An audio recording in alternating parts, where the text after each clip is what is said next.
حضرت عثمان غنی رضی اللہ تعالی عنہ کا نبی کریم صلی اللہ علیہ وسلم سے رشتہ۔ حضرت عثمان غنی رضی اللہ تعالی عنہ وہ شخصیت ہے کہ آپ کو 2 بار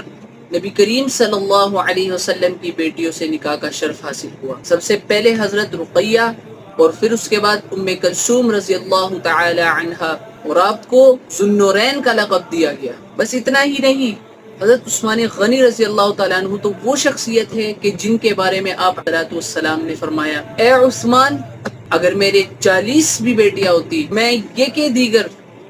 یعنی ایک کے بعد ایک آپ کے نکاح میں دیتا جائے۔ خلیفہ بننے کا واقعہ، حضرت عمر رضی اللہ تعالی عنہ کے بعد سن 644 عیسوی میں آپ رضی اللہ تعالیٰ عنہ خلیفہ منتخب ہوئے، اور آپ رضی اللہ تعالیٰ عنہ کا دور خلافت تقریباً 12 سال رہا۔ حضرت عثمان غنی رضی اللہ تعالی عنہ کے عظیم کارنامے: نمبر 1، حضرت عثمان غنی رضی اللہ